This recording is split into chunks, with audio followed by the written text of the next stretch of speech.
ये कुछ यहाँ ब्लैंक रह गए, छूट गए, क्या होते हैं इस फार्मूले में, क्या होता है?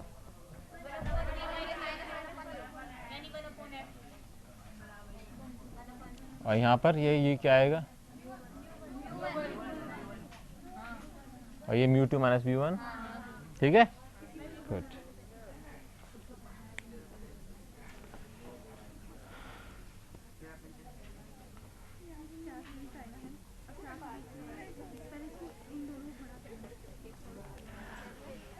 बैठो बेटा, फिर शुरू करें। सबसे पहले हम लोग जो क्वेश्चन हम लोगों ने उस दिन दिया था उसको देखते हैं कि आप लोगों ने क्या किया। और इस तरह के क्वेश्चंस एग्ज़ाम में बहुत ज़्यादा आते हैं, इसलिए हम इस क्वेश्चन को तो करेंगे करेंगे, इसके साथ साथ एक क्वेश्चन और करने की कोशिश करेंगे, जिससे कि आप लोगों को पक्का हो जाए कि किस तरह से क्वेश्चन करना है। फिजिक्स के अंदर बहुत न्यूमेरिकल्स करने चाहिए आपको। घर पे जाके 15, 20, 5, 10 जितने भी न्यूमेरिकल अटैम्प्ट कर सकते हो अटैम्प्ट करो। कि फिजिक्स की थ्योरी तो मैं आपको इस तरह समझाऊंगा जो आपको बहुत सरल लगेगी। आप उसका क्वेश्चंस में कैसे एप्लीकेशन होना चाहिए इसकी प्रैक्टिस करोगे जब भी सीखोगे, क्योंकि हर क्वेश्चन एक अलग तरह का होता है। लेकिन मैं आपको वो क्वेश्चन करा रहा हूँ जिसके अंदर की क्वेश्चन का जो प्रोफाइल है, प्रोफाइल का मतलब उसी तरह के क्वेश्चन हो सकते हैं, उसके अलावा क्वेश्चन नहीं हो सकते। तो उसके दूसरे तरह के मतलब मिलते जुलते होंगे, लेकिन बेसिक प्रिंसिपल उसके अंदर वही लगेगा।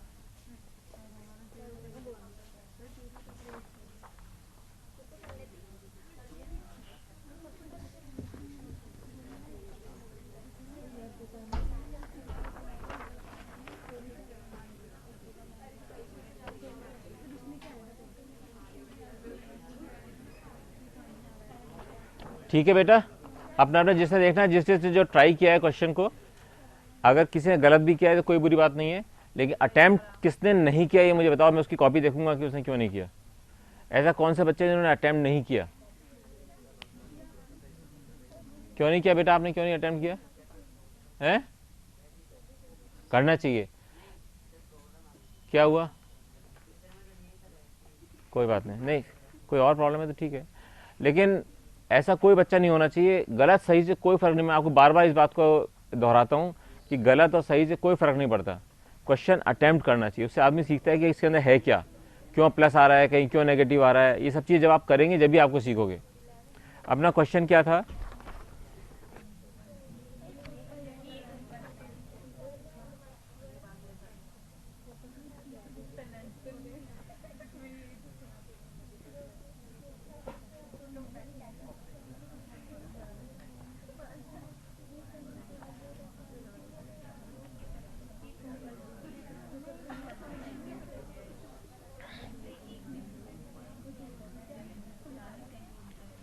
अपना क्वेश्चन क्या कह रहा था कि एक उत्तल लेंस है जिसमें एक बिंदु बिंब है, ठीक है, और उसके बाद में एक अवतल लेंस है।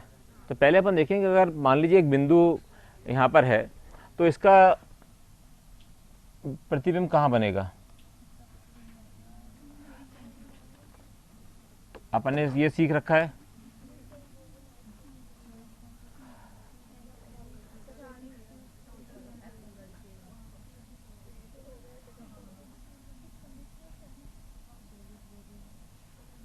ठीक है, यहाँ कहीं बनेगा। तो अगर ये u है और आपको u इजिकल टू दे रखा है 40 सेंटीमीटर, ठीक है, ऐसे क्वेश्चंस में सबसे पहले हमें ये मान के क्वेश्चन को सॉल्व करना चाहिए कि दूसरा लेंस एग्जिस्ट नहीं कर रहा है। ये मानते हुए कि दूसरा लेंस नहीं है, ये चीज़ सोच के हम करेंगे सबसे पहले। फिर बाद में जो लेंस आते जाएंगे उनको हम देखते जाएंगे, 2, 3 लेंस जितने भी हों उसको जोड़ते जाएंगे, बहुत सरल हो जाएगा। लेकिन मन में रखना है अपने को, सबसे पहले हमें वो बिंदु देखना है जिसमें केवल पहला लेंस जहाँ पर की किरण आ रही है, आपतित किरण है, उस बिंदु को हमें परिष्कृत करना है। तो हमने देखा कि यहाँ पर ये बिंब बना, हमें सबसे पहले ये निकाल लेना चाहिए कि ये बिंब कितनी दूरी पे बन रहा है ना। इसके लिए कैसे निकालेंगे? हमें पता है कि u इजिकल टू -40 है, ठीक है, f कितना दे रखा है, तो ये प्लस हो जाएगा क्योंकि उत्तर लेंस है। अपने को क्या निकालना है? v इजिकल टू क्या है, कौन सा फॉर्मूला लगेगा?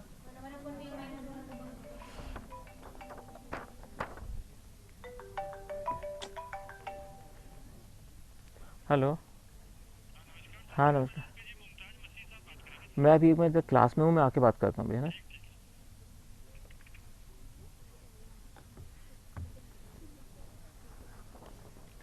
तो हमने ये वाला फॉर्मूला लगाया, क्या होगा 1/v is equal to 1/f plus 1/u। तो अब 1/15 प्लस 1/-40। इसलिए माइनस लिखा है, कहीं एक स्टेप में फिर बच्चों को कन्फ्यूजन हो जाता है कि प्लस कैसे माइनस कैसे आया। इसको हम क्या लिख सकते हैं अगर हम लघुत्तम ले लें तो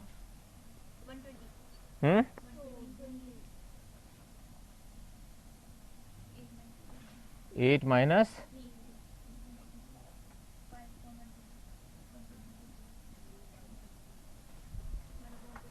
इसलिए v कितना हो गया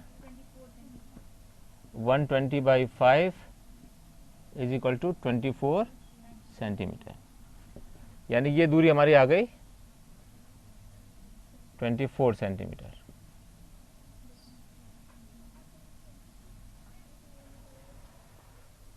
अब क्वेश्चन का दूसरा भाग है, यह इस तरह के कोई भी क्वेश्चन होंगे इसी तरह के सॉल्व करना चाहिए। दूसरा भाग है कि हम लोगों ने एक अवतल लेंस इसके पास रख दिया जो कि 14 सेंटीमीटर दूरी पर है, यानी कि हमने यहां कहीं 1 सेंटीमीटर रख दिया अवतल लेंस।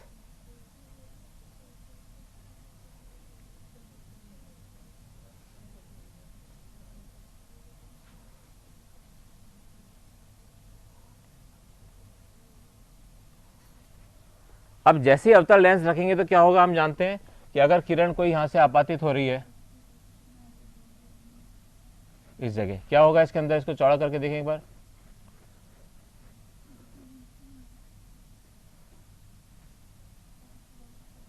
एक किरण अगर आई यहां पर इस जगह, ये वाली आई, विरल से सघन, तो क्या होगा, ये अपन ने इसको यहाँ पे अभिलंब बना दिया और अभिलंब के ऊपर एक ये बनाया, तो कहाँ जाएगी ये अभिलंब के पास। अभिलंब के पास का क्या मतलब हुआ, ये आई था मान लो, तो अभिलंब के पास जानी चाहिए।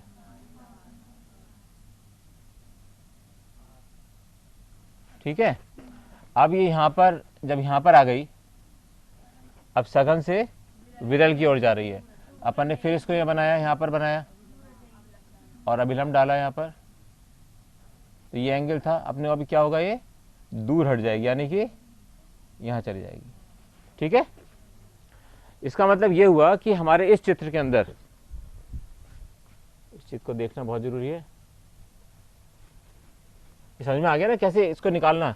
लेकिन अब जब प्रैक्टिस करोगे तो आप अपने आप ही इसको बना दोगे, कोई दिक्कत नहीं है कि इसके अंदर क्या करना है। अपन को देखना है कि अगर ये किरण यहाँ पे आई है तो ये पहुंचेगी यहाँ पर। अब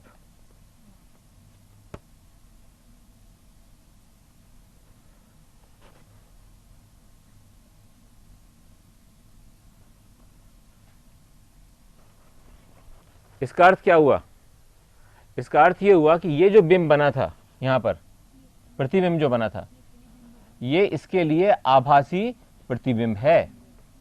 यानी कि अब आई डैश जो है ये आभासी, क्योंकि ये जब बन रहा था यहाँ पर जबकि ये नहीं था, तो ये आभासी प्रतिबिंब जो था अब आभासी बिंब के रूप में काम करेगा इस अवतल लेंस के लिए।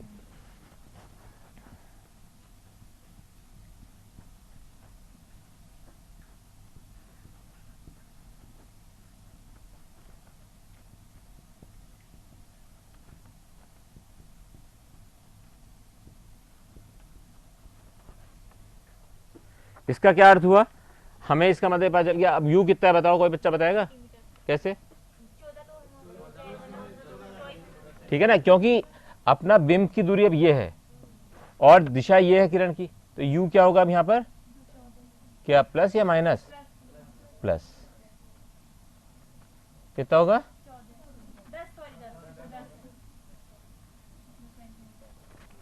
ठीक है। ये किसी बच्चे को नहीं समझ में आया तो बताओ,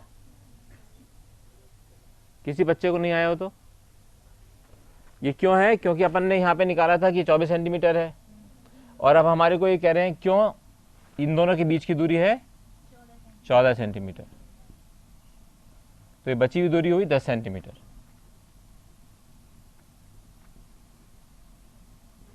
तो हम ये कह रहे हैं कि एक बिंब जो 10 सेंटीमीटर की दूरी पर रखा है अवतल लेंस से, उसका प्रतिबिंब बन रहा है आई पर, जो हमें दी हुई है कि 30 सेंटीमीटर पे बना।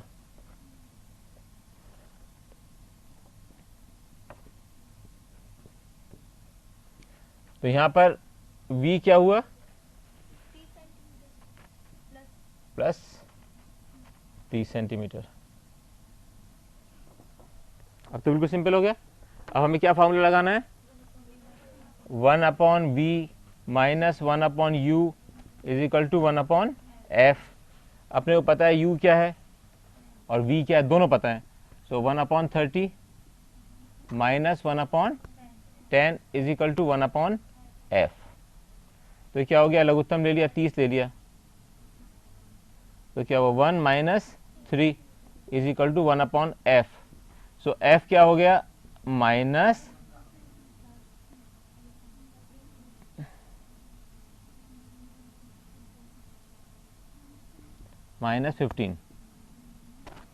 ठीक है, इसका मतलब ये हुआ कि हमें निकालने के लिए केवल एक ही फार्मूला याद रखने की जरूरत पड़ रही थी, 1/v minus 1/u is equal to 1/f। अब इस क्वेश्चन की एक जो खासियत है वो इसको आपको ध्यान रखना है। हो सकता है इसके बाद वो कहे कि एक लेंस और लगा हुआ है,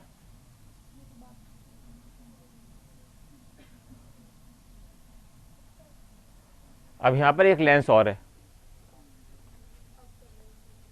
अब एक उत्तल लेंस और लगा हुआ है इसके अंदर मान लीजिए। तो अपन क्या करेंगे, अब जो इसके लिए प्रतिबिंब की दूरी आई थी ना इसके लिए, तो इसके लिए वो बिंब की दूरी होगी।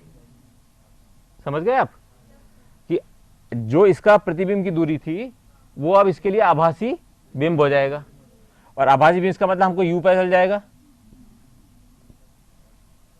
टोटल दूरी पता है हमको 30 सेंटीमीटर है, तो v निकल जाएगा। इसका मतलब ये हुआ कि कितने भी लेंस हम लगाते चले जाएं, अगर हमें ये पता चल जाए कि पहली वाला जो बिंब से प्रतिबिंब बन रहा है वो इसके लिए आभासी बिंब है, इसके बाद जो इसके लिए जो बिंब की दूरी निकली, अब प्रतिबिंब की दूरी निकली है, जहां इसका प्रतिबिंब बन रहा है, ये प्रतिबिंब तीसरे लेंस के लिए आभासी बिंब के रूप में काम करेगा। इसलिए हम कितने भी लेंस लगाते चले जाएं, एग्जाम में कोई सा भी क्वेश्चन आ जाए, और एक बार ये क्वेश्चन ऐसा इसको घुमा के दिया था इन्होंने, इसमें उन्होंने ये नहीं लिखा कि लेंस किस तरीके का है, उसमें केवल ये बताया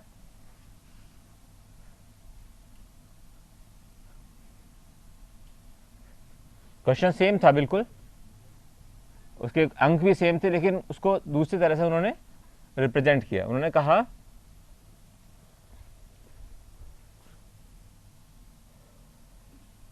एक तो लेंस यहां पर है और एक लेंस यहां पर है, उनकी दोनों की फोकस दूरी दे दी।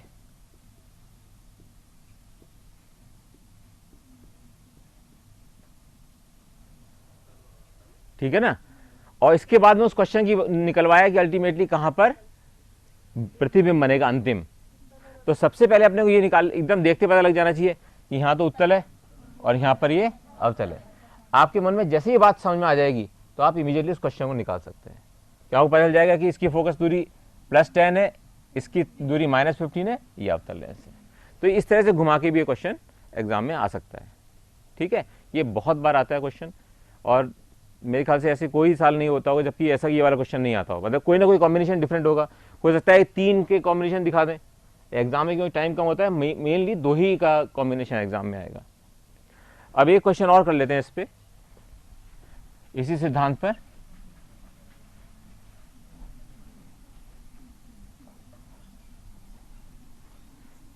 वो वाला कहाँ चला गया, इतना बढ़िया था वो। हाँ है, हाँ, इसमें बहुत परेशानी होती है।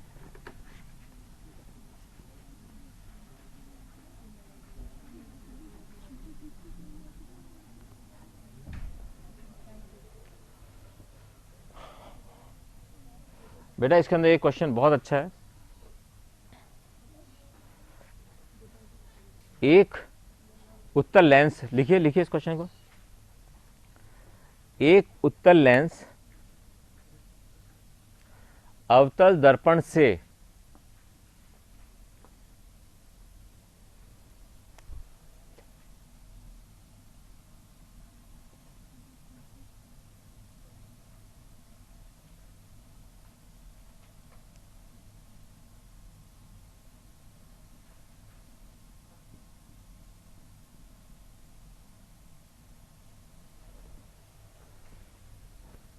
एक उत्तल लेंस अवतल दर्पण से 50 सेंटीमीटर की दूरी पर है।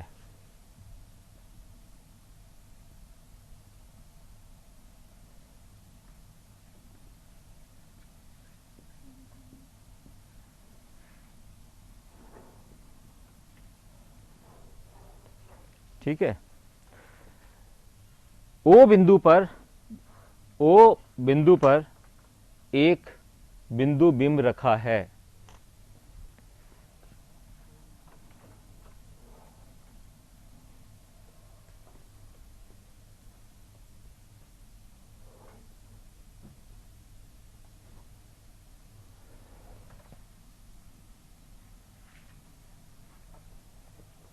ये बिंब है।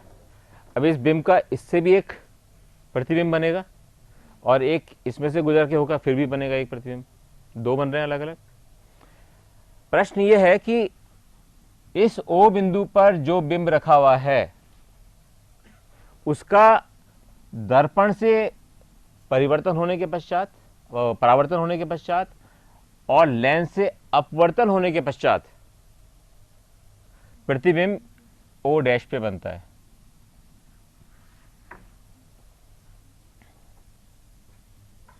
डबल डैश लगा दिया। ओ डैश पे बनता है। यस, हाँ, नहीं ठीक है, ये क्वेश्चन अच्छा क्वेश्चन है, इसलिए दोबारा के इसको अपन अच्छे से करेंगे क्योंकि ऐसे क्वेश्चन बहुत सारे इंडिपेंडेंट इस तरह के क्वेश्चन हैं। इसमें यह क्वेश्चन है, एक उत्तल लेंस अवतल दर्पण के सामने रखा है जो कि दूरी है 50 सेंटीमीटर, ये दी हुई है। अब ये कह रहा है कि ओ पे रखे हुए बिंब का प्रतिबिंब अवतल दर्पण से परावर्तन होने के पश्चात एवं उत्तल लेंस से अपवर्तन होने के पश्चात ओ डैश पर बनता है।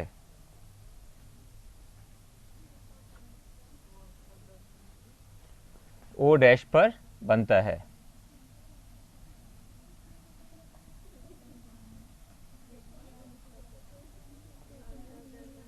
ठीक है,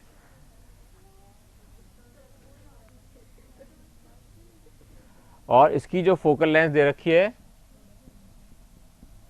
फोकल लेंथ को हमेशा प्लस माइनस लिख लेना चाहिए, इससे कभी गलती नहीं होने की संभावना रहे।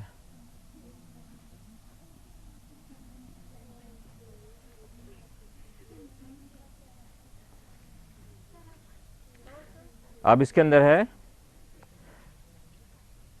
तो उत्तल दर्पण की वक्रता त्रिज्या क्या होगी? उत्तल दर्पण की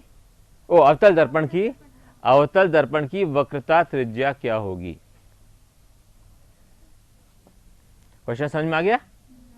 दोबारा समझाता हूं, एक बार देख लो इस क्वेश्चन को लिखने के बाद, क्वेश्चन को समझ लो कि क्वेश्चन समझना ज्यादा इंपॉर्टेंट है। ये क्या कह रहा है इस क्वेश्चन के अंदर कि एक तो उत्तल लेंस है, एक अवतल दर्पण है, बिंब यहां पर रखा है, इस बिंब का परावर्तन होके और फिर इस लेंस से अपवर्तन होके, यानी दोनों केसेस में इससे परावर्तन होके और इससे अपवर्तन होके यहां पर ही प्रतिबिंब बनता है।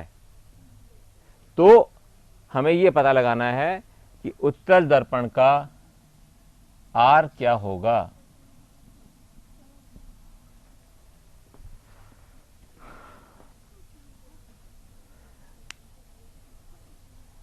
ये क्वेश्चन इस बार के, सुन लो, ये क्वेश्चन इस बार के एम्स में आया है।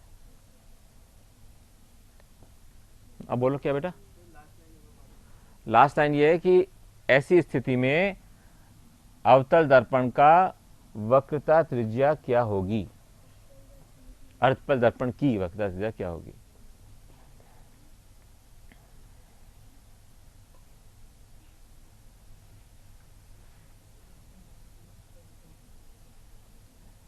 अब ये क्वेश्चन बहुत अच्छा है क्योंकि इसमें दर्पण और लेंस दोनों का मिक्स आ गया।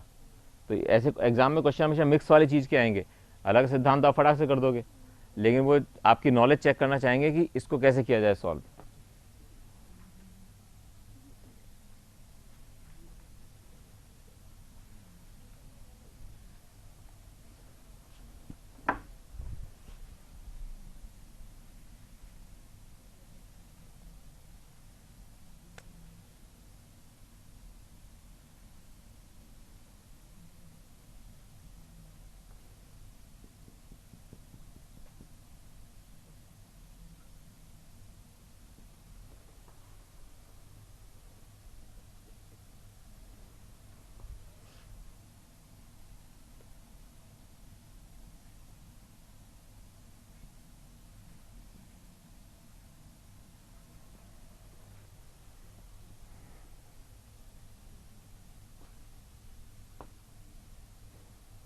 आप ये सोचो कि दोनों प्रक्रियाओं के होने से ओ डैश पे प्रतिबिंब कैसे बन सकता है। इसका मतलब इसके प्रतिबिंब कहीं यहाँ पे बन रहा होगा और एक यहाँ ही उसी जगह बन रहा होगा जहाँ पर कि बिंब है, जब भी तो इसका एक ही बनेगा यहाँ पर केवल आके। अब सोचो, इतना बड़ा हिंट दे दिया आपको है बेटे। नहीं, सिद्धांत समझने की कोशिश करो पहले, क्या करना इसमें हो क्या रहा है ये देखो। सोचो कि यहाँ पर बिंब कब, प्रतिबिंब कब बनेगा, जबकि बिंब यहाँ पर रखा हुआ है, इसके परावर्त होके और फिर अपवर्तन होने के पश्चात, और एक यहाँ से सीधा अपवर्तन होने हो जाए तो भी। दोनों में कैसे बन रहा है एक साथ, कब हो सकता है ये?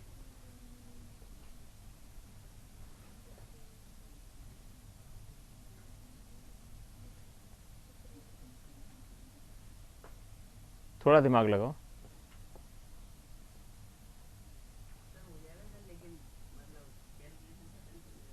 कैलकुलेशन बहुत सरल है, एक लाइन की है।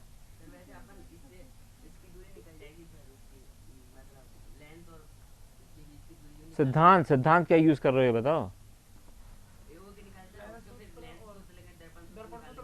दर्पण सूत्र नहीं, सिद्धांत कि इसमें क्या चीज ऐसी है जो कि आप ये देखो कि यहाँ पर बिंब रखा हुआ है, इसका हम कह रहे हैं इससे परावर्तन होने के पश्चात और इस बिंब का इससे अपवर्तन होने के पश्चात प्रतिबिंब यहां बन रहा है। इसे बार बार मैं आपको दिमाग में डालने की कोशिश कर रहा हूं। ये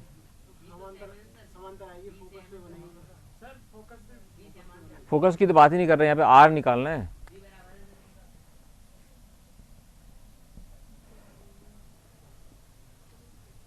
क्या बराबर है, क्या बताया बेटा, क्या बराबर है? वी तो होगा ही, ये तो वी तो लिखा ही है 15 सेंटीमीटर। यहाँ से इधर से इस जगह से लिखा हुआ है, लिखा वी, लेंस से भी यहाँ लिखा हुआ है 15 सेंटीमीटर।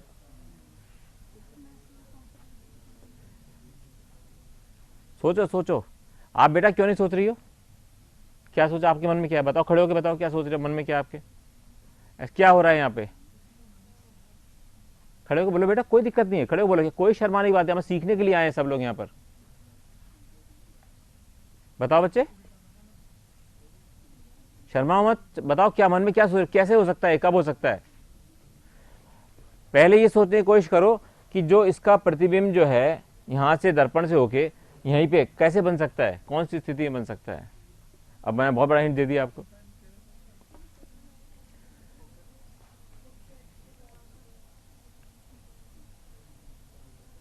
इस बिंदु पर जहां पर कि बिंब रखा है वहीं पर अवतल दर्पण से प्रतिबिंब कब बन सकता है? अब अपन बहुत नजदीक आ गए उस चीज के। हाँ, जब तो यहाँ पे इसका जो प्रतिबिंब है वो और ये बिंब जब दोनों एक जगह होंगे, जबकि वक्रता केंद्र पे हो। बिल्कुल सही बोले बच्चे ने। इसका मतलब क्या हुआ, हमें देखना है कि ये इस पे यहाँ पे, क्योंकि हम कह रहे हैं यहाँ पे बिंब रखा हुआ है, और जब इसका अगर प्रतिबिंब दूसरी जगह बनेगा तो यहाँ पे प्रतिबिंब एक जगह बन ही नहीं सकते दोनों। इसका मतलब ये हुआ कि इसी जगह इसका प्रतिबिंब बनना चाहिए, और इसी जगह प्रतिबिंब यहाँ पे कब बनेगा, जबकि बिंब वक्रता केंद्र पर रखा हो। यानी कि अगर हम ये कहें कि ओ कब बनेगा यहाँ पर प्रतिबिंब, ओ पर, एक मिनट रुक जाओ बेटा, ओ पर प्रतिबिंब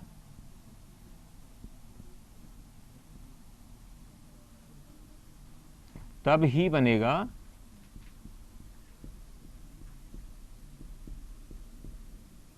जबकि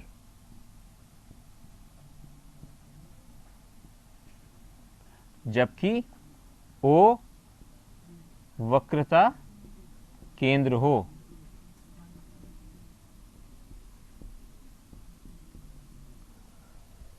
ठीक है ना। इसका मतलब ये हुआ कि यहां से एक किरण जाएगी अगर वक्रता केंद्र, तो अपन ने क्या कहा था कि वो वक्रता केंद्र से गुजरेगी। जब भी कोई वक्रता केंद्र से किरण गुजरेगी तो परावर्तित होकर उसी वहीं पे आएगी। अपन ने अवतल दर्पण जब पढ़े थे तो सीखा था ये वाली बात। इसका मतलब इस बिंदु का प्रतिबिंब यहां पर जब ही बनेगा जबकि ये वक्रता केंद्र पर होगा। इसका मतलब यहां पे अब क्या चीज हो गई, दो चीज हो गई, एक तो ये बिंब है और यहीं इसका प्रतिबिंब बन रहा है सेम पॉइंट पे। जब ये सेम पॉइंट पे, जब भी तो एक प्रतिबिंब बनेगा यहां पर आकर। अगर मान लीजिए इसका प्रतिबिंब यहां बनता तो इसका फिर प्रतिबिंब यहां बनता और इस वाले का यहां बनता, अलग अलग हो जाते। लेकिन अपन तो यहां क्या कह रहे हैं, एक ही जगह ओ डैश पे बन रहा है। अर्थात ये बात तो हमने सिद्धांत सीख ली कि वक्रता केंद्र पर अगर कोई बिंदु रखा हो तो उसका प्रतिबिंब वहीं पर बनेगा। इसका मतलब अब ये दोनों यहां पर एक आभासी प्रतिबिंब और एक एक्चुअल में बिंब, उन दोनों का जो प्रतिबिंब बनेगा, पहले वाले क्वेश्चन से थोड़ा ही फर्क है केवल ये, है ना। तो ये जब बनेगा जबकि यहां पर दोनों यहां पर हैं, तो यहां पर इसका प्रतिबिंब बन गया, समान परिवर्तन प्रतिबिंब हो गया ये।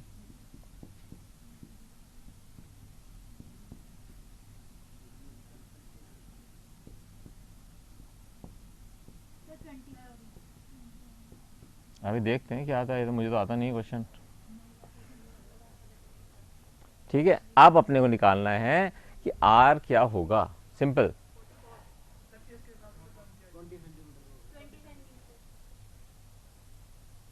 ठीक है। अब कैसे निकाला, कौन सा फॉर्मूला लगाया, क्या लगाया, 1/1/v minus 1/u is equal to 1/f, इस लेंस के लिए लगाया। तो यहां पर v क्या है,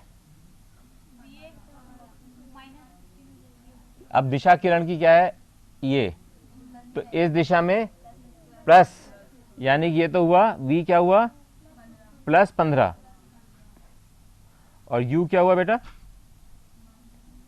u तो निकालना है,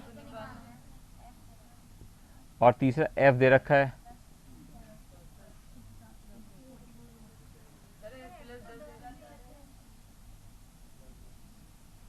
तो इससे ही निकालिए u की वैल्यू क्या आई, u क्या है -30, ठीक है ना। अब ये u आ गया अपना -30,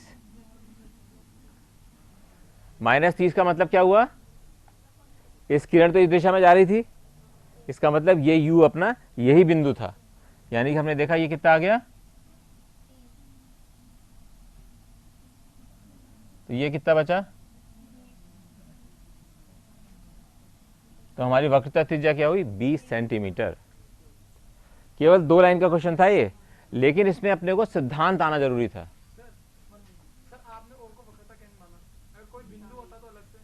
हाँ, ये तो क्वेश्चन है ना, ये क्वेश्चन यही तो है बेसिकली, कि अगर मान लीजिए, नहीं हमने माना नहीं है, हमने नहीं माना वक्रता केंद्र, क्योंकि दर्पण का प्रतिबिंब वहां बन रहा था, इसलिए वक्रता केंद्र हुआ।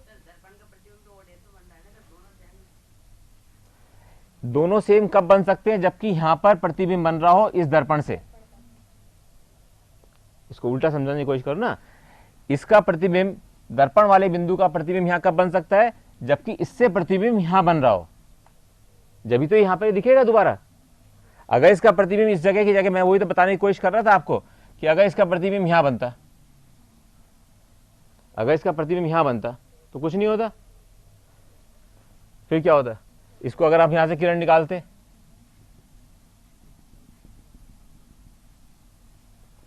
ये कहां जाती,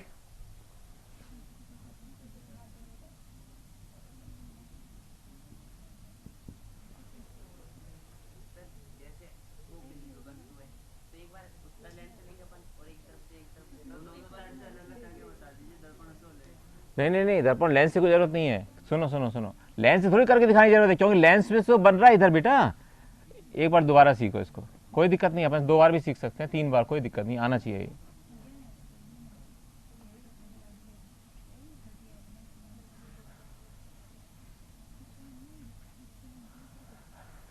क्वेश्चन में हमें ये पता नहीं कि ओ कहाँ है, ठीक है, वो कहीं भी हो सकता है, लेकिन हमें ये पता है कि दर्पण से परावर्तन होकर और उसके बाद इससे अपवर्तन होकर एक ही बिंदु पर प्रतिबिंब बन रहा है, ठीक है।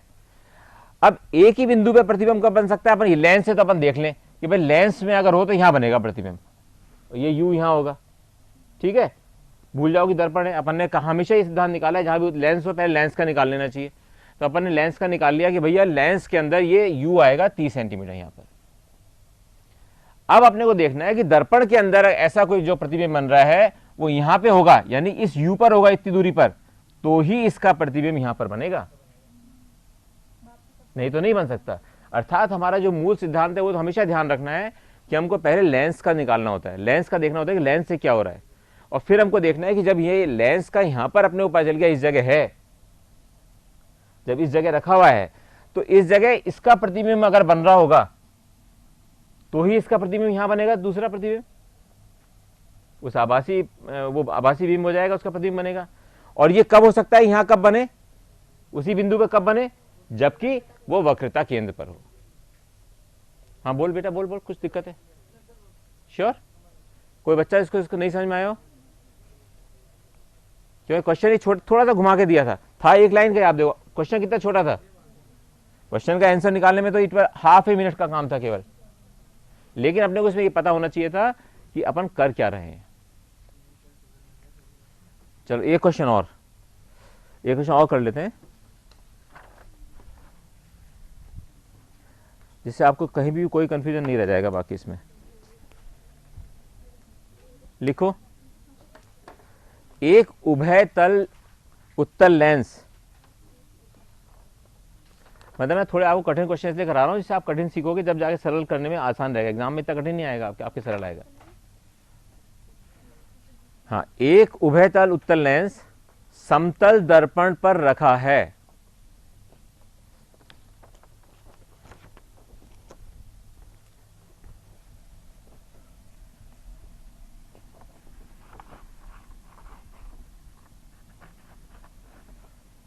लिख लिया, समतल दर्पण पर रखा है जिस पर पानी पड़ा है। क्वेश्चन छोटा है बहुत, आंसर क्वेश्चन बड़ा है। यानी क्या स्थिति दिखा रहा है वो ये कह रहा है कि एक कांच पे रखा है, ये कांच है, इस पर एक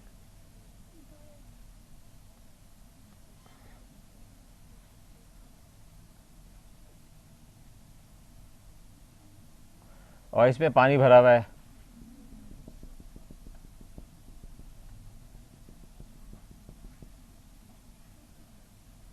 ये स्थिति है।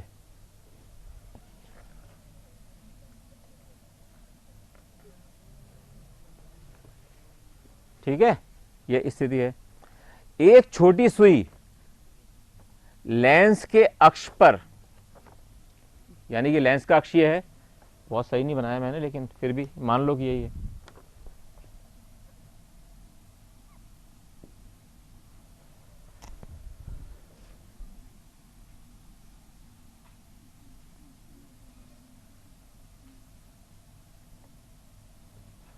यानी एक सुई है यहां पर,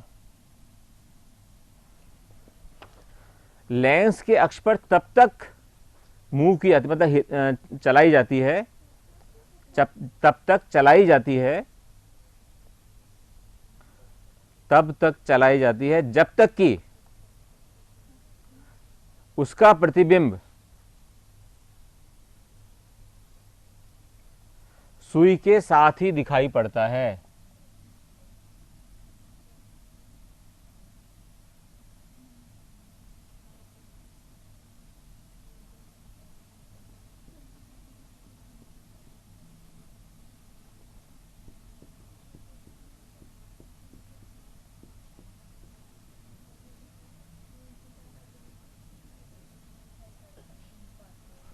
यही करते हैं ना, अपना एक्सपेरिमेंट में करते हैं ना, वो सुई को बिल्कुल बराबर आ जाती है, सुई उस पर दिख जाती है, तो अपन वहाँ से निकालते हैं, फोकल दूरी निकलती है उससे। सुई की लेंस से दूरी a है,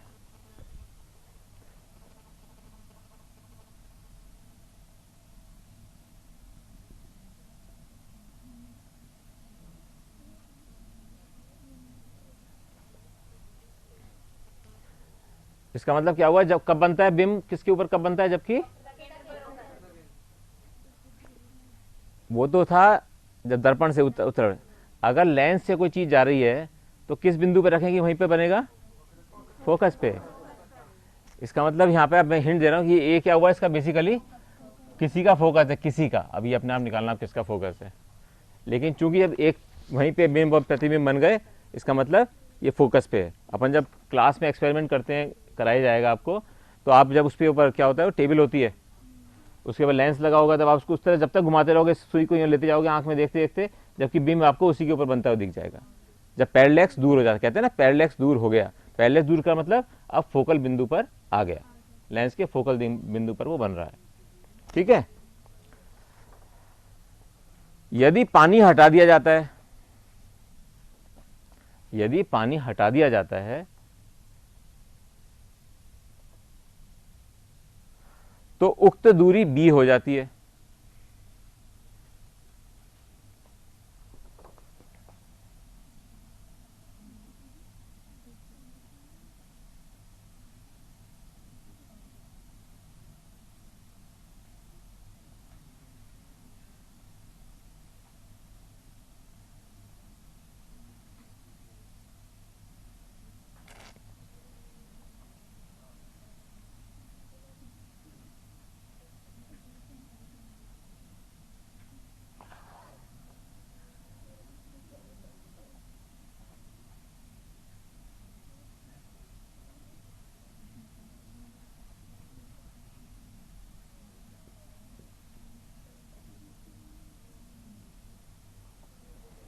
तो उक्त दूरी b हो जाती है।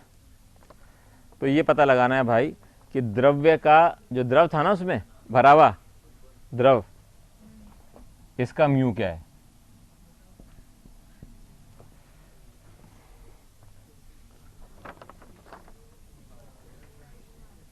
क्वेश्चन का आंसर 2 लाइन का ये बता देता हूं। ये क्वेश्चन बड़ा है, इसलिए बड़ा है क्वेश्चन कि इसको कंफ्यूज करने के लिए। 1.33 कहां से आ जाएगा, ये आपको तो वैसे ही पता है, 1.33 बोल रहे हो। अरे इस द्रव का कहां पता है आपको, पानी गलती से बोल दिया, द्रव द्रव द्रव, ये द्रव है भाई, ये लो।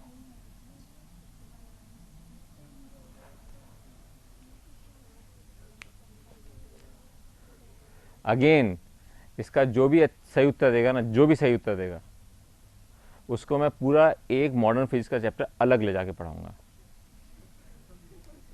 अलग से, सेमीकंडक्टर्स, जिसके अंदर से 4 या 5 क्वेश्चन आते हैं एक ही चैप्टर में से।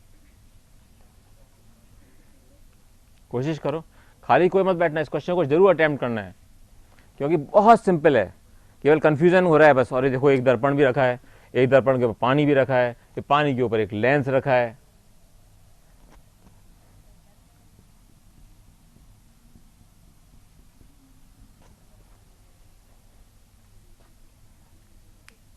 बहुत अच्छा क्वेश्चन है।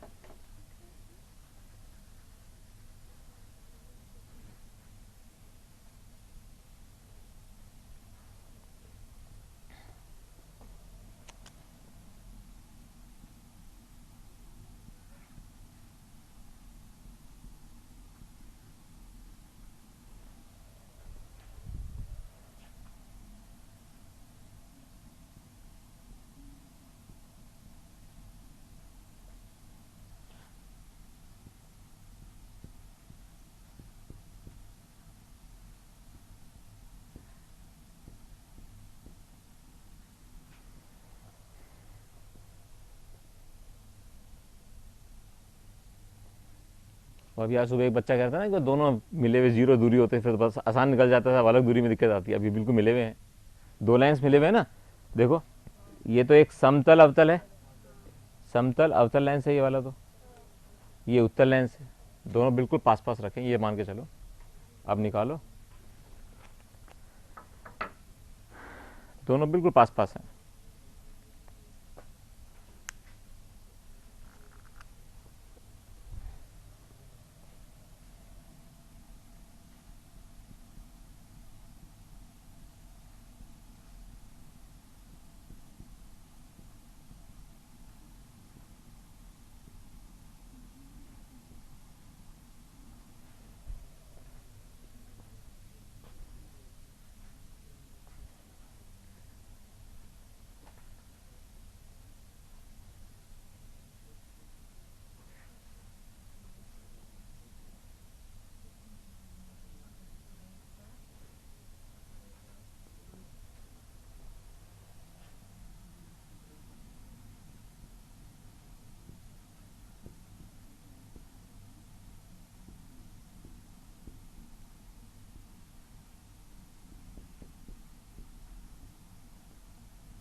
पहला सिद्धांत लेंस की बात करते हैं हमेशा अपन, दर्पण वर्पण पानी वानी सब बाद में, पहले लेंस।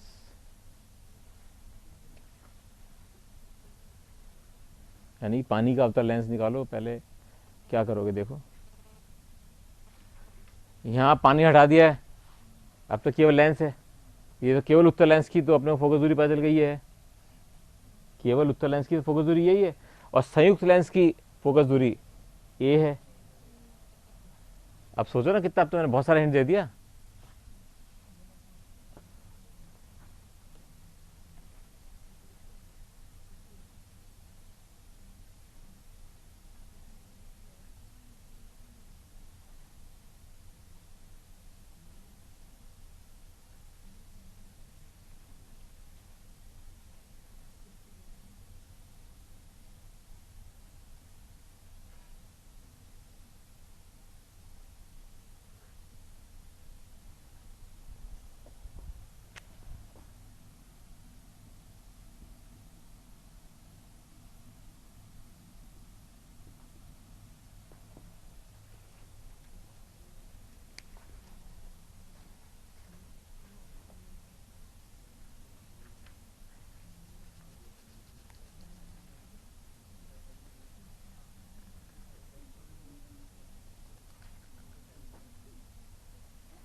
अगर हम द्रव की फोकल लेंथ निकाल लें, द्रव वाले लेंस की जो भी है, द्रव की फोकस निकाल लें, तो फिर उससे अपन निकाल सकते हैं उसका म्यू कितना होगा। क्यों, हमने पता है कि 1 b minus 1 u is equal to 1 f is equal to mu 2 minus mu 1 1 R2 minus 1 R1 minus R2 लिखा हुआ है वहाँ पे, इसलिए तीनों इन तीन के फार्मूले तो कोई फार्मूला यूज ही नहीं होना है। ये सोचो कितने फार्मूले लिमिटेड हैं। अब आप पढ़ोगे ना थ्योरी तो आपको लगेगा बड़ा सरल है, लेकिन उसकी एप्लीकेशन करनी पड़ रही तो थोड़ा दिमाग लगाना पड़ रहा है, वही जरूरी है। एग्जाम में एप्लीकेशन नहीं आएंगी, थ्योरी तो बहुत सरल होती है, और ये भी क्वेश्चन भी बहुत सरल होते हैं, लेकिन एप्लीकेशन लगाओ, थोड़ा दिमाग लगाने की कोशिश करो बेटा।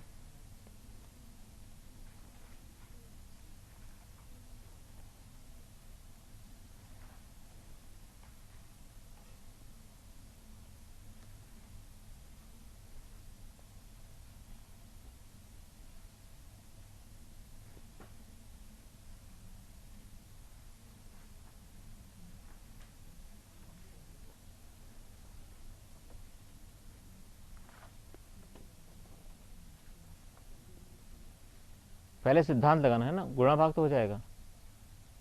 सोचो कि क्या हो रहा है यहाँ पर, आंख बंद करके सोचो कि हमें क्या करना चाहिए, क्वेश्चन को कैसे सॉल्व करना है, यही इंपॉर्टेंट है। ये वो पहले जाएगा, फिर तो आप फटाफट गुणा भाग करना है वो तो निकाल दोगे।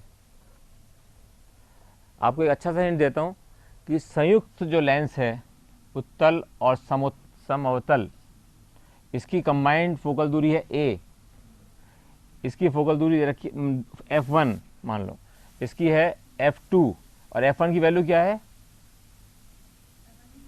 यस, f1 की भी केवल उत्तल दर्पण की अपने उत्तल लेंस की अपने को पता है कि ये b है, तो अपन इसकी फोकल लेंथ नहीं निकाल सकते?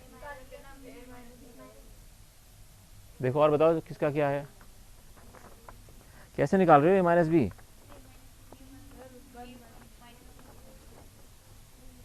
अब तो बिल्कुल सिंपल क्वेश्चन हो गया है, देखने में कठिन लग रहा था, है सरल। बस केवल सिद्धांत याद रखना है कि दो तरह के लेंस हैं, दोनों की फोकल लेंथ जो है संयुक्त लेंस के बराबर होगी, और चूंकि यहाँ पर ये फोकल दूरी पे बिंब बन रहा है, इसका मतलब दोनों का जो कंबाइंड फोकल लेंथ है वो तो a है।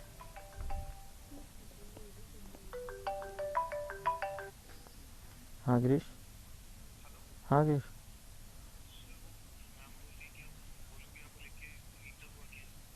हाँ ठीक है, ठीक है, ठीक है।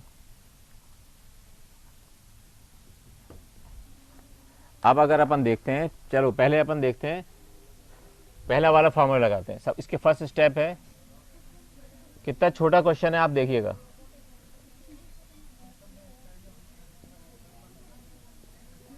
संयुक्त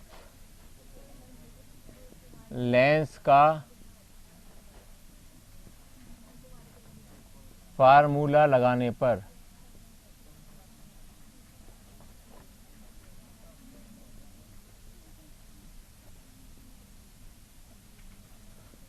one upon f is equal to 1 upon f1 plus 1 upon f2। ठीक है, तो कैसे निकलेगा भाई? अब अपने को पता है 1 upon f is equal to 1 upon a, f1 पता है b है, 1 अपॉन b,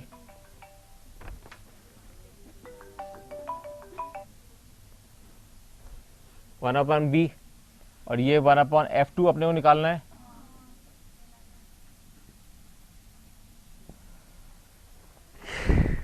बताओ क्या हुआ? इसका मतलब इसको ले जाओ 1 अपॉन, इसका मतलब हुआ ये 1 upon f2 is equal to 1 upon a minus 1 upon b, लघुत्तम निकाल लिया ए बी, ये क्या हो गया? b माइनस a, इसलिए f2 कितना आ गया?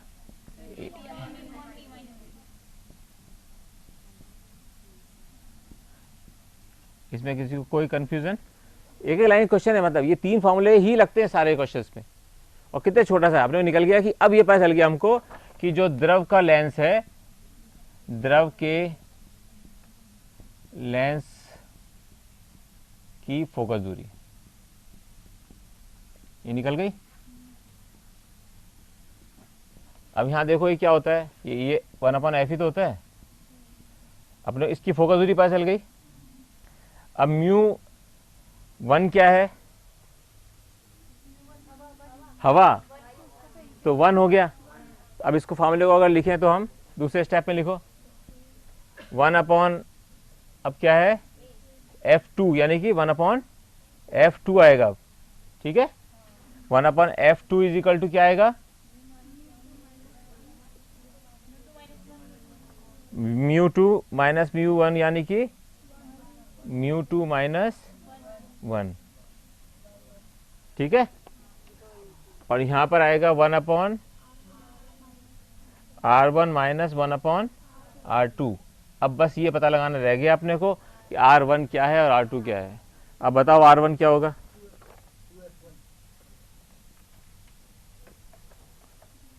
r1 इस फॉर्मूले में क्या होगा और r2 क्या होगा? मान लीजिए ये आपके पास ये लेंस आ गया ना, अब ये वाला लेंस है,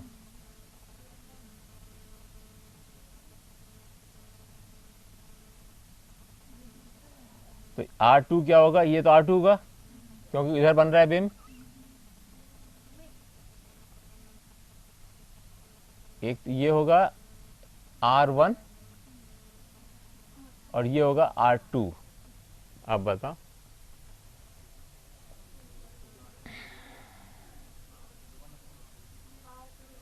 R1, सोचो बच्चे, कोई बच्चा बताएगा मुझे R1 क्या होगा, R2 क्या होगा? अगर मान लो केवल R रख लो, चलो उसको, अगर ज़्यादा कुछ भी नहीं करना, केवल R मान लो। अब बताओ, इन टर्म्स ऑफ R निकाल दो आप, तो उत्तर निकाल दो R के टर्म में, उत्तर R की टर्म में, जिससे आपको दिक्कत नहीं हो।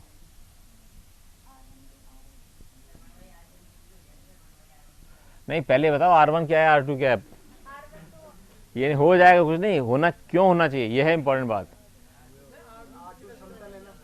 तो R2 क्या हो गया, क्या सिखाया था आपको कि वक्रता, ये वक्रता है भैया। आपको ये बताया था इसके अंदर कि ये जब ये यहां पे इतना बड़ा हो जाएगा तो कब हो सकता है वो, जबकि ये अनंत हो, जब ही तो बिल्कुल स्ट्रेट लाइन बनेगा ये अगर इसको पूरा धीरे धीरे खोलते चले जाएं, खोल चले जाएं और ये पूरा बन जाए, ये जब ही हो सकता है कि इतना हिस्सा एक बहुत बड़े व्रत का एक छोटा सा पार्ट हो। ठीक है ना, जैसे अपन एक व्रत में दिखाते हैं, यानी कि इसमें इतना सा पार्ट हो यूं, तो वो तो सीधा होगा वहां पे, और जहां सीधा होगा इसका मतलब वक्रता त्रिज्या उसकी अनंत होगी। और अब बताओ R1, अब देखो इधर R1 माइनस R, अभी तो माइनस R मान लो इसको, मतलब R ही मानो, इसका R की वैल्यू मत रखो, क्या होगा, माइनस होगा या प्लस, माइनस। अवतल लेंस के तो बेसिक गुण है कि माइनस होता है, अवतल लेंस का तो बेसिक गुण यही है अवतल कि माइनस होता है। क्यों होता है माइनस, अपन ने सीखा था, ये अपन जब कहते थे कि यस इसीलिए ये दिया हुआ है क्वेश्चन। दर्पण है तो दर्पण क्योंकि उसी अक्ष पे है, अक्ष पे अगर दर्पण पे किसी परपेंडिकुलर कोई जाती है बिंदु, तो क्या होता है किरण, उसी रास्ते वापस, तो उस पर तो कोई परिवर्तन हो ही नहीं रहा है। ये तो आपको केवल क्वेश्चन के अंदर कंफ्यूज करने के लिए दिया था, इस दर्पण का भी कुछ उपयोग करो भाई। जबकि असलियत ये थी कि अगर किसी दर्पण के ऊपर कोई जो सीधी रेखा आएगी तो उसी रास्ते से वापस चली जाएगी, उसका रोल तो इतना ही है।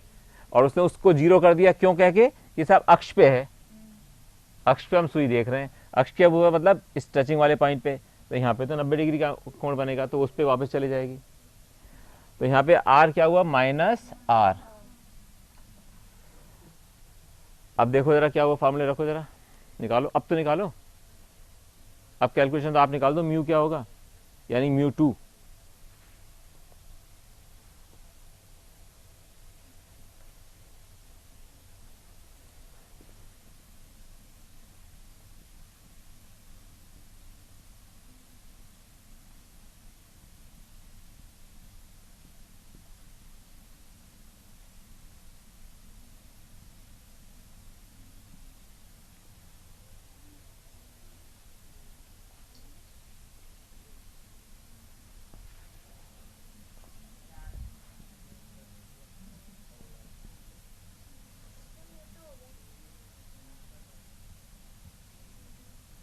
क्या बेटा,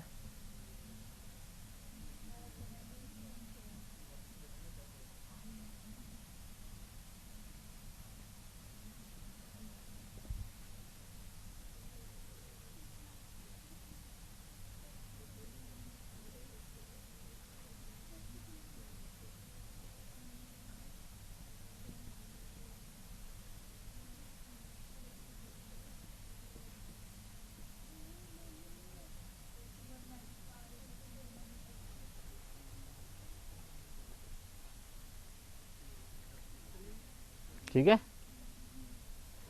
कितना सरल सा क्वेश्चन था, लेकिन प्रिंसिपल इसके अंदर याद रखना था अपने को। ये दोनों छोटे छोटे फॉर्म में थे, अपने को ये पता होना चाहिए कि जब समतल आ गया तो इसका मतलब अनंत हो गया उसका वक्रता त्रिज्या, ये मूल सिद्धांत याद रखना है। दूसरा सिद्धांत ये याद रखना है कि अगर कोई किरण परपेंडिकुलर दर्पण पे गिर रही है तो उसी रास्ते से वापस चली जाएगी, इसलिए उसका यहाँ पे कोई लेना देना नहीं रहा।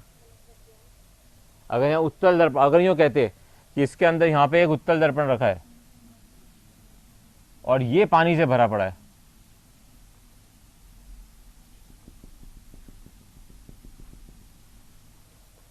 तब ये क्वेश्चन होता है मजेदार।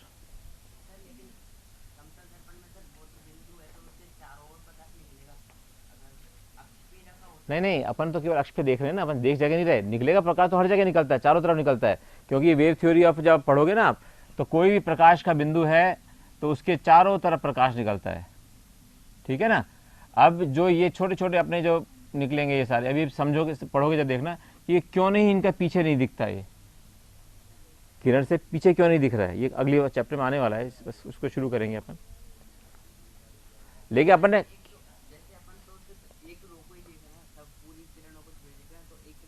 नहीं, किरण तो ज्यादा होंगी, अपन तो एक किरण को देख रहे हैं केवल, अपन केवल उस किरण को देख रहे हैं जो कि अक्ष पर है।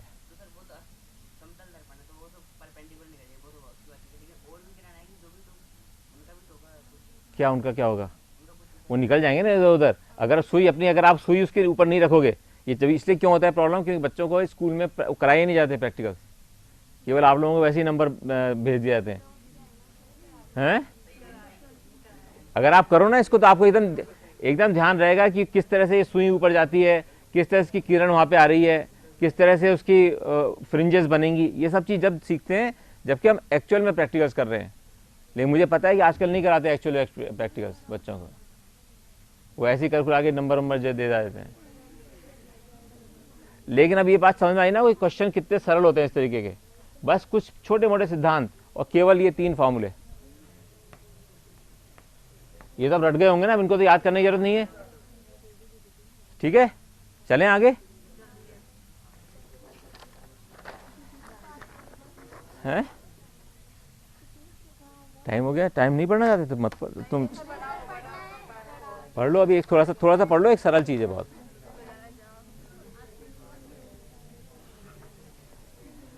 फिजिक्स से जितनी फ्रेंडशिप करोगे उतना ही मजा आएगा, सारी चीजें फिर शेयर करने लग जाओगे फिजिक्स के साथ। फिजिक्स करना चाहती है, अगर मान लो दूसरा फ्रेंडशिप नहीं करना चाह रहा, फिर आप उसको कैसे पटाओगे, फिर इसको पटाना पड़ेगा ना, फिर करना पड़ता है, इम्प्रेस करना पड़ेगा।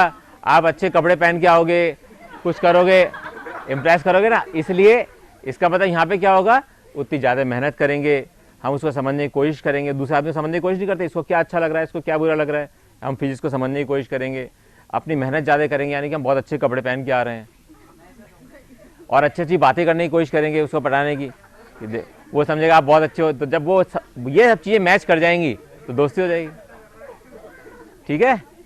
तो ये जरूर ध्यान रखना।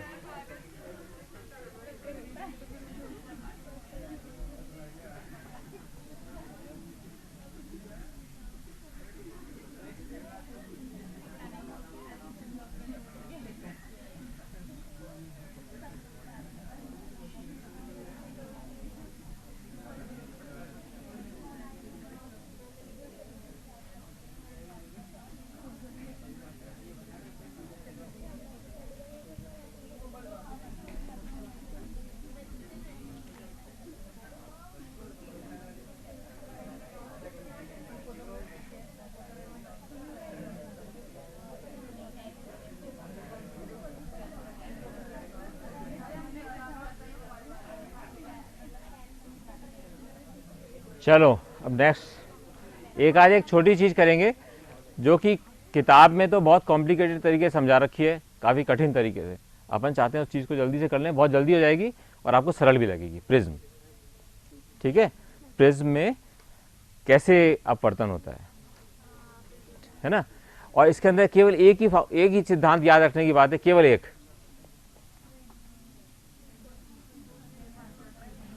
इसका सिद्धांत क्या है कि कोई भी किरण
बस ये सिद्धांत याद रखना है। एक सिद्धांत पता रहेगा तो प्रिज्म के सारे क्वेश्चन सॉल्व हो जाएंगे।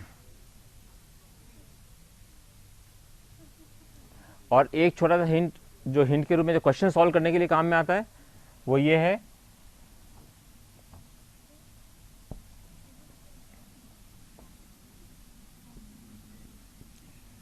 प्रिज्म में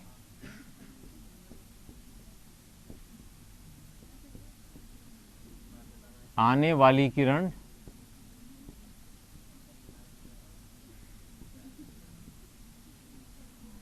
अपवर्तन के पश्चात,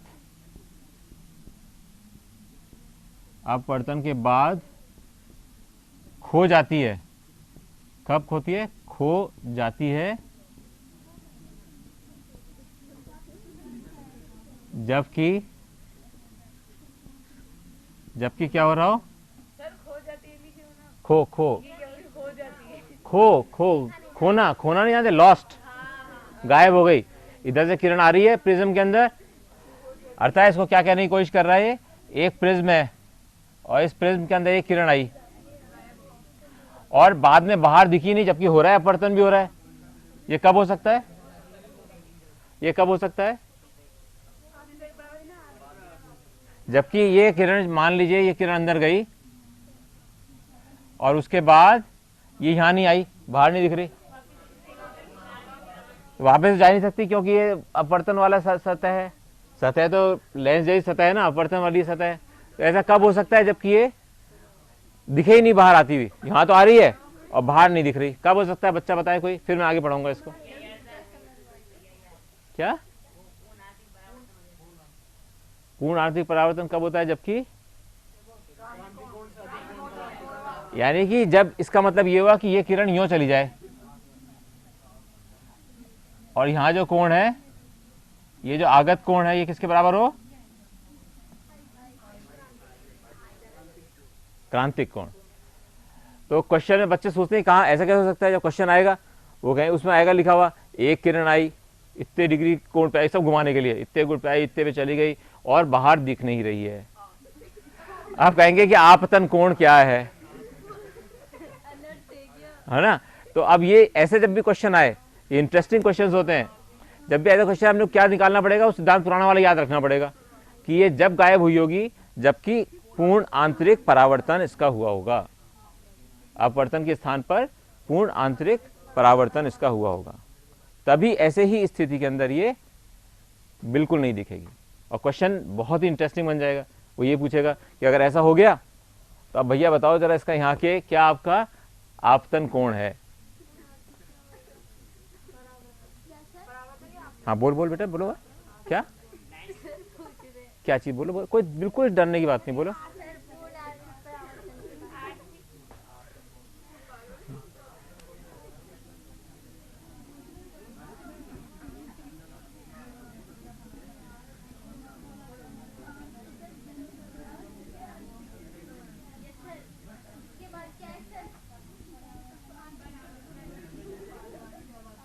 जब पूर्ण आंतरिक परावर्तन हो जाएगा, इसका मतलब ये जो किरण आ रही है ये अंदर चली जाएगी वापस लेंस के, ये बाहर कुछ नहीं दिखेगा। ये कब होता है? जबकि सघन से विरल में जाते हैं। याद है हम लोगों ने पढ़ा था कि एक पानी,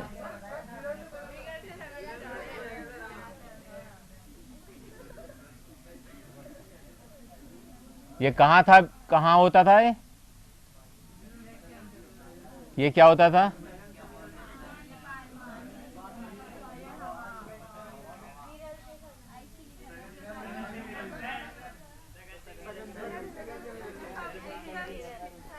अब आप इसलिए भूला मत करो जी, अपने क्या था, कहां रखा था इस समय ऑब्जेक्ट, कहां रखा था? बिंब यहां पर, बिंब यहां नहीं है।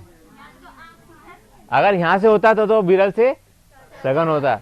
अब हम लोग तो इसको देख रहे हैं अंदर, अंदर से इसको यहां देखने की कोशिश कर रहे हैं ऊपर से। सडनली देखा कि यहाँ तो बत्ती जल रही है लेकिन ऊपर से दिख नहीं रही। ये है इसका खेल। ये जादू दिखाते हैं ना लोग, ऐसी वो इसी ये पूर्ण आंतरिक परावर्तन का यूज करते हैं कि आपने जहाँ के देखा, अरे लाइट गायब, वो कह रहा है देखो लाइट तो जल रही है। ठीक है, सब जितने भी जादूगर होते हैं केवल साइंस का ही उपयोग करते हैं, साइंस के सिद्धांतों का, कुछ भी नहीं करते हैं आप। उनको इसलिए पता होता है जबकि उन्होंने फिजिक्स भी नहीं पढ़ी है, लेकिन उनके पुरखे पुरखे पुरखे उनसे पुराने, उन सबको ये सिद्धांत पता होते हैं। वो समझा नहीं पाते अपने बच्चों को ये क्यों हो रहा है, ये समझा नहीं सकते, लेकिन ये जरूर बताते हैं कि ऐसा हो जाएगा। ये उनको नहीं बता पाते कि क्यों होगा, अपन ढूंढते हैं यहाँ पे कारण क्यों। ठीक है, अब कल करेंगे इसको। ठीक है।